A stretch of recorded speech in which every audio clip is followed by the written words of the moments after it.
Now, Busisiwe Mkhwebane says she has evidence there were attempts to solicit a bribe from her husband. The suspended public protector claims the chair of her impeachment inquiry is one of 3 implicated in the saga. She is now demanding that Richard Dyantyi recuse himself. Now, eNCA's senior reporter Ayesha Ismail is monitoring developments, and she joins us now live for the latest. Ayesha, we all know what happened during the course of this week when she said she's quite ready to divulge and give more evidence on all her accusations, even against Tina Joemat-Patterson. But what's happened today? She's blaming the fact that her legal team hasn't been paid on her predecessor, the acting PP. Well, Maseko, you will recall that on Wednesday the hearings had been postponed until today to allow for the suspended public protector Busisiwe Mkhwebane to put in writing her request for the chairperson of this committee, of this inquiry, to recuse himself. So the chairperson gave her until 1 o'clock today to put that in writing.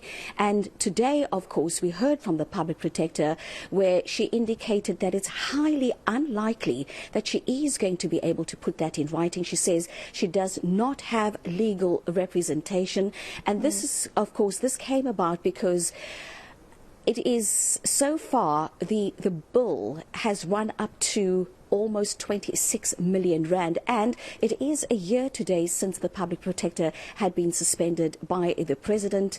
The inquiry started last year into her fitness to hold office. The money ran out. The public protector of South Africa's office made a further 4 million rand available. What then happened was that attorneys, her initial attorneys, then withdrew. New attorneys were then appointed. That attorney then fell ill.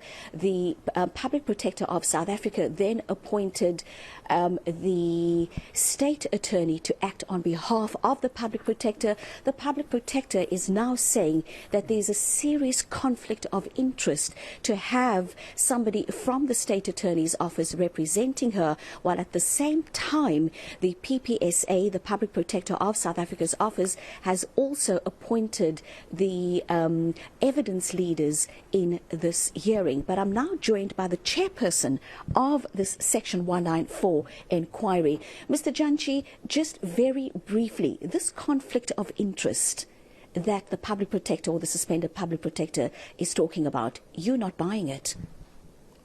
I'm not buying it. We're not buying it as the committee, because this is not something new. There are cases, there's case laws about this. These are different offices. There's one in Cape Town and the one in Pretoria, where state organs get to be interacted and supported by that kind of institution. It's a weak attempt, again, to do what I call deflect and delay. It's a deflection and delaying strategy, and we see through it. So you have come up now with a proposal, what you call a way forward, for this committee not to be derailed, but to continue as per normal, and also to stay within the additional 4 million rand that had been made available. What is that way forward? Well, the way forward is that our revised program takes us to 28 July as a last date, and no other time beyond that. And we want to do that within the budget of the 4 million. We have no more than 4 million. We're asking no more than 4 million. We have no reason to do that. And so that's the last date. And then we said work backwards.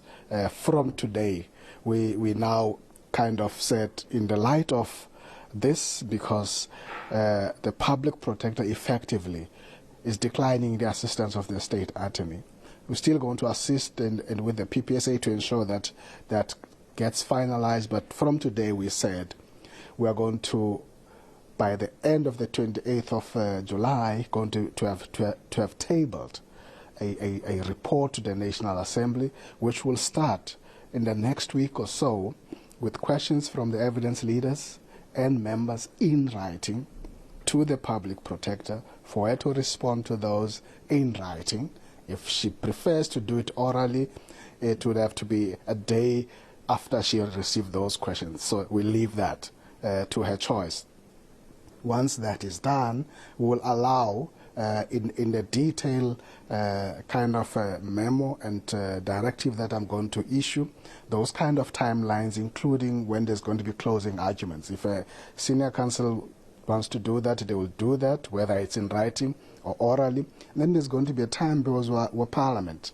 Everything we do must be transparent, where we're going to get into the evidence leaders will do a summation of that kind of work, and will come into a deliberations with the members, and then a draft report, which will be done openly and transparently, as the members emphasize that point. Because this is a different inquiry. It's not one of those you would not know what's in that report. You'll only know when it is tabled. This one, as you would have started with us from day one. You know there's been evidence placed here for, there's been evidence placed here against, in terms of exoneration or whether we make findings.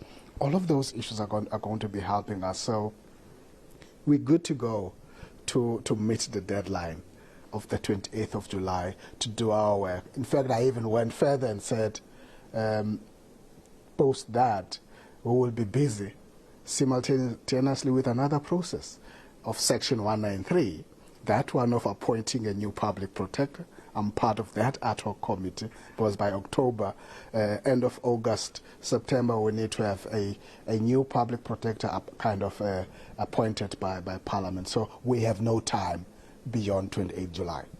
Thank you so much for your time. And Masego, we're just hearing from the chairperson to say that we have no time. They're going to be proceeding with this Section 194 process. I'm not sure if we do have time to listen to what the suspended public protector had to say about the proposal of the way forward. What is critical, Chairperson, is that indeed, whatever you've mentioned now, the process which you are saying you are going to take, is not provided for in the directives, and it's an unlawful process which members, all of them, are agreeing to that unlawful process. And fortunately, again, it's what exactly the late Tina Jumat-Peterson said, but that will be revealed, that this is what you would want to do to circumvent the process. So I'll hear from you, Chairperson, as soon as the Public Protector South Africa has made sure that I have a legal representation, because unfortunately they are the cause of all this mess with their letter of 1 March 2023, and now the issue of 4 million terminating Chane and everything. So I will proceed, Chairperson, with the process. So Chairperson, finally, can you, by you saying this, it means you are refusing to voluntarily recuse yourself, because I think that is very important. So basically, Ayesha, she's saying that she's only going to put this in writing once her legal bill has been paid by the Public Protector's office. So is that her promise, that once she has a legal team, she will put her ask for the recusal of the chairperson in writing? Well, Masego, her legal bills have been paid. The question now is that the money has run out. More money, an extra 4 million rand, has been allocated for her to have legal representation. Her concern, of course, is what happens if that 4 million rand runs out, because the committee and Parliament has made it very clear that if the 4 million runs out, she's going to have to foot the bill out of her own pocket.